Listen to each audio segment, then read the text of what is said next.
We've already seen that when a neuron is in its resting state, there's a voltage difference across the membrane. And so in these diagrams right over here, this right over here is the membrane. That right over here is the membrane. This right over here is the inside of the neuron. And this right over here is the outside. That's the outside, and of course this is the outside.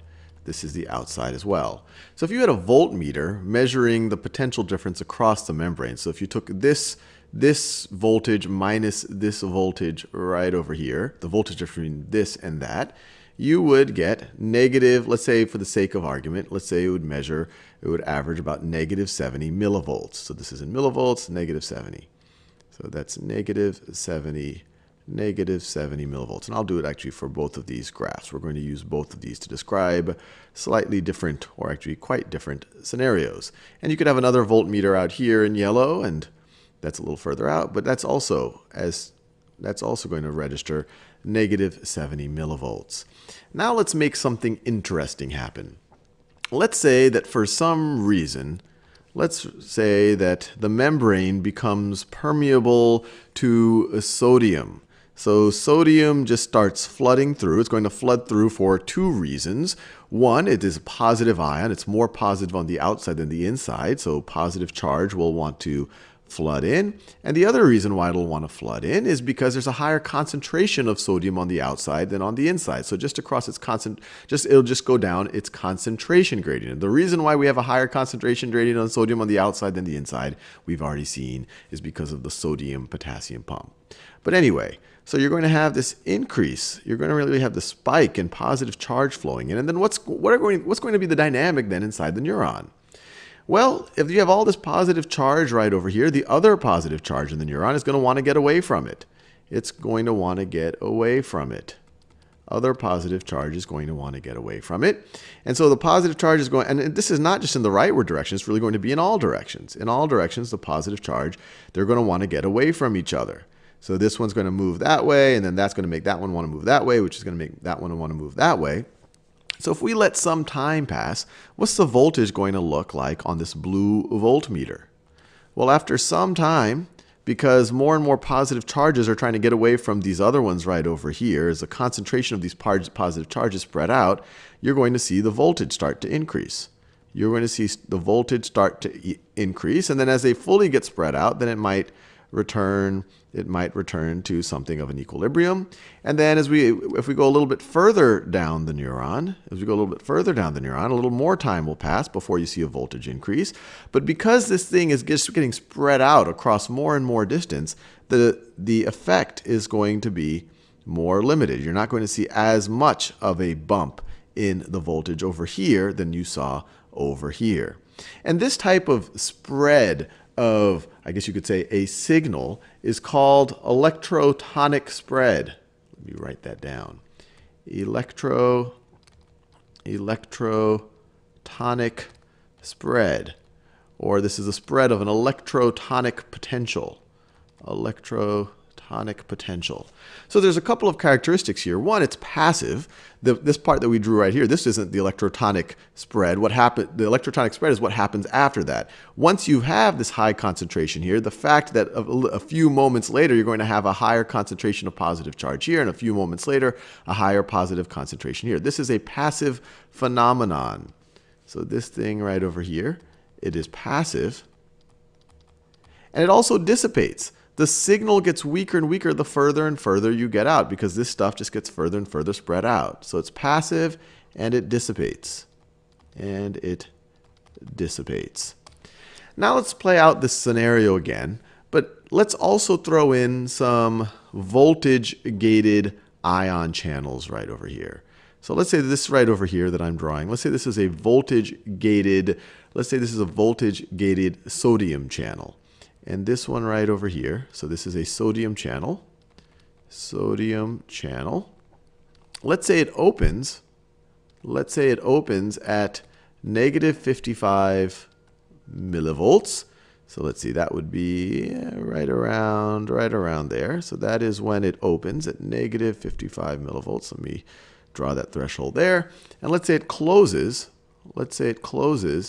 at positive 40 millivolts. So it closes at positive 40 millivolts right over there. I'm just trying to show the threshold. And let's say we also have some potassium. Let's say we have a potassium channel too, right over here, right over here. And let's say, so this is a potassium channel, the infamous leaky potassium channels, which are the true reason why we have this voltage difference across the membrane. But this potassium channel, let's say it opens when this one closes. So it opens, just for the sake of argument, these aren't going to be the exact numbers, but to give you the idea, at positive 40 millivolts.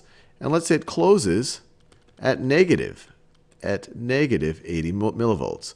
So that one opens up here, and then it closes, and it closes down here. Now what is going to happen? Well, just like we saw before, so let's let our positive charge flood in here at the left side of this neuron, I guess we could say. And then because of electrotonic spread, you're going to have a little bit later, you're going to have the potential across the membrane at this point is going to start to become less negative. The potential difference is going to become less negative, just like we saw right over here. So it's going to become less negative. But it's not just going to be a little bump and then go back down, because what happens right when the potential hits negative 55 millivolts? Well, then it's going to trigger the opening of this sodium channel. So this sodium channel is going to open because the voltage got high enough. And so you're going to have sodium flood in again. Sodium flood in again. And so what's that going to do? Well, that's going to spike up the voltage. So it's going to look something like that. It's going to keep flowing in, keep flowing in. The voltage is going to get more and more positive. Because remember, this is going to be flowing in for two reasons. One, there's just more charge. It's more positive outside than the inside. So it's going to go across a voltage gradient or go down the voltage gradient, but also the electropotential gradient. But also there's a higher concentration of sodium out here than there is in here because of the sodium-potassium pump. And so it'll also want to go down its concentration gradient. So it's just going to keep flowing in even past the point at which you have no voltage gradient, but because of the concentration gradient, it's going to keep going. But then as you get to positive 40 millivolts, this channel is going to close. So that's going to stop flooding in. And you also have the potassium channel opening. And the potassium channel, now you're more positive on the inside than the outside, at least locally right over here.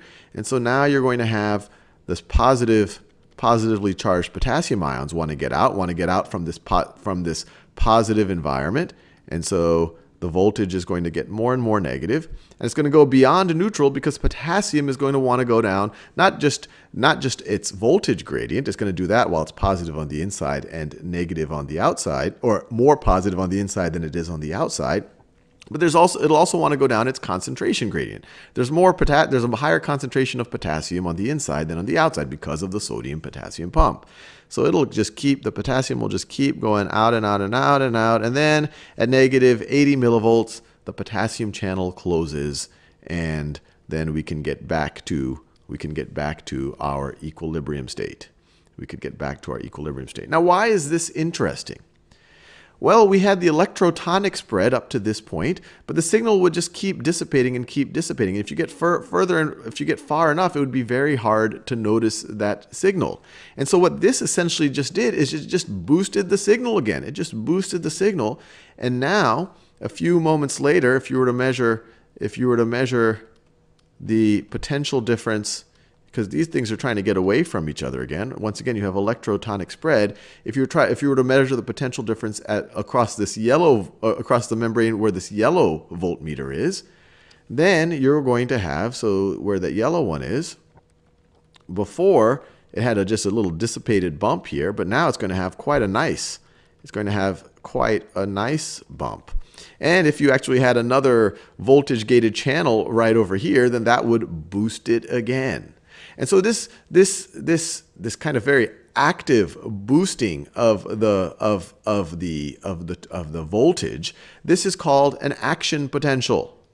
Action action potential. You could view this as the boosting of the signal spreading, electrotonic spread. Then you trigger a channel, a voltage gated channel, then that boosts the signal again. And as we'll see, the neuron uses a combination, just the way we described it here, in order to spread a signal, in order to have the signal spread, but in order to be also, in order obviously to spread passively, but then to boost it so that the signal can cover over long distances.